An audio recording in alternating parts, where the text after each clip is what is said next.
Hi everyone, welcome to LY Health. Today we are speaking about 10 tiny self-care habits to be that girl, to be that woman, all 2024.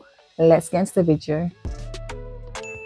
The first habit that I've been implementing this year, to be fair, I've been implementing this for quite a while now, is digital detoxing. Social media and me, it's a love-hate relationship. It's not even a love-hate relationship because we're not in it like that. We're just not. But when it comes to stepping away from the screen, stepping away from social media in general, like I've always been that person anyways, but I know that I really did realize the difference when I was being intentional about it and kind of seeing how much time I actually spent on it. And I think what I've realized is that the more time I give myself to step away from it in general, it just helps me to do other things. It's given me like more time back. It's made me realize that there's only so much you can get from social media. This self-care habit, I should have said this first actually, is stay prayed up. I'll speak for myself. I've been staying prayed up. I found that the more time I've spent praying, the more time I've spent in the Word. I still have a long way to go, but it's just made me feel a lot more at peace. It's made me understand that really and truly you don't have to take on every single burden by yourself. And ultimately, a life without prayer is something that I really can't even imagine. So that's where I am in this stage of my life. The next tiny self-care habit that's really helps me is focusing on all my hobbies. So really focusing on what I actually enjoy outside of work, right? So for example, creating content. I'm finding that I really do enjoy it. I thought I would have enjoyed it, and then I started doing it properly, or I've said to myself, no, I'm going to do it. It's just nice. It's like a creative outlet. It allows me to use a part of my brain I don't necessarily feel like I've been using day to day when it comes to like creating and having a space to share my thoughts. So YouTube has really helped me. I've also, I can't say this because I've stopped for a while. No, I can say this because I'm going to start again because now my shoulder is healed. So that's a whole nother story. But literally like running, exercising, all of that stuff, that is something that I'll be reclaiming for the rest of this year and going back into it because it's another way to express myself. So finding activities that you can just pour into and you can just get lost in and just remember what it feels like to be creative, remember what it feels like to have not a care in the world. So pouring into my hobbies is something I'll be doing all 2024. Next is connecting more with friends and family. I've said this in my last video, but I'm going to keep saying this because it's so true. What I find it really beneficial anyways is connecting with your friends, connecting with your family, just people who genuinely make you laugh. You know, like those laughter you used to get back in like high school, secondary school days. This next tiny self-care habit that I am clinging on to all 2024 is trying to get my 10,000 steps in. I know, like, it's easier said than done. And I'm going to be completely honest, it hasn't happened every day, but I'm trying. I am trying, and I feel like I see a difference, right? So for example, when I go to sleep after I've done my 10,000 steps a day, and guys have like a watch as well. Yeah, I know. I check if I've done it. I do feel those days where I've done the 10,000 steps, I just sleep a lot better. I definitely think that's a self-care habit because I know that I really prioritize sleep. So if I'm able to have a good night's sleep, it's worth those steps. Learning and upskilling. So personally for 2024, I'm trying to improve my YouTube game, my content creation. I'm trying to edit better. I'm trying to understand some of this terminology that people are using when it comes to editing, transitions, SEO, yeah, all of that stuff.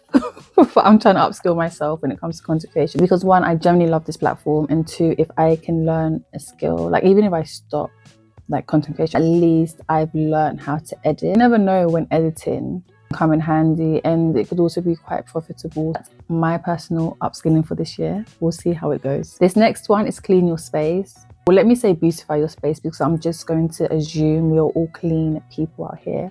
So when I say beautify your space, like hang up pictures, like repaint, get some new, if it's your bedroom, get some new duvet covers, right? Make it just look really nice. Get some candles when you walk in, it smells lovely. Just making it a place where it's like your little sanctuary, right? Sanctuary is the right word?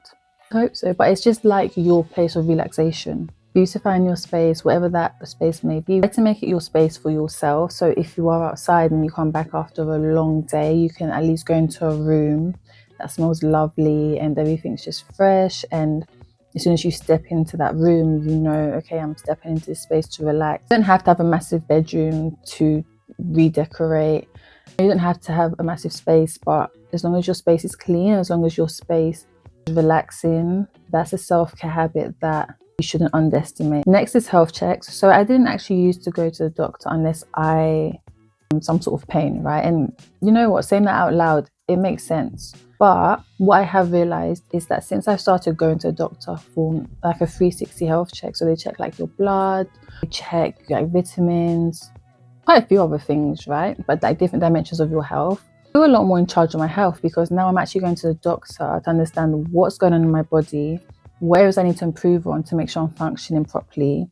So it's almost as if me having that information, I'm able to be proactive in my health rather than something happens and then I'm reactive and then now I'm having to go and buy medicine and all that stuff. If you can get your health checks, it definitely helps me, and that's something I'll be doing again this year. Next is getting your finances sorted. So if you've realized on my channel, I've gone from speaking about like a lot of fitness stuff, now I'm more focused on finances, and this is basically because I have done so much work on my finances over the last 2 to 3 years.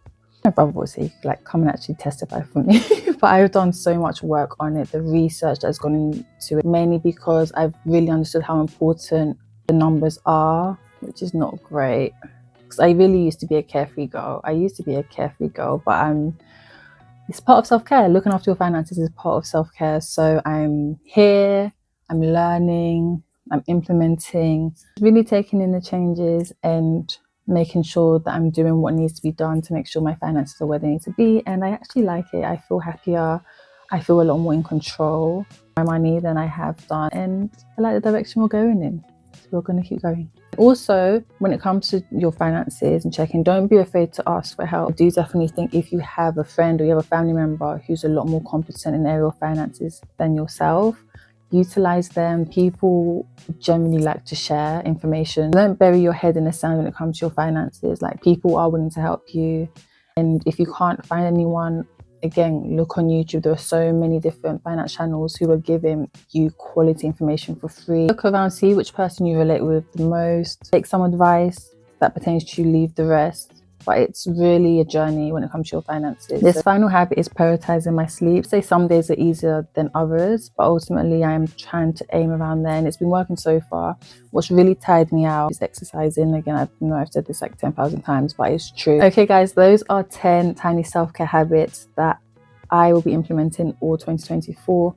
If you found any of those tips useful, or you have any tiny self-care habits that you think others could benefit from, please leave a comment below. And I will see you in my next video. Bye.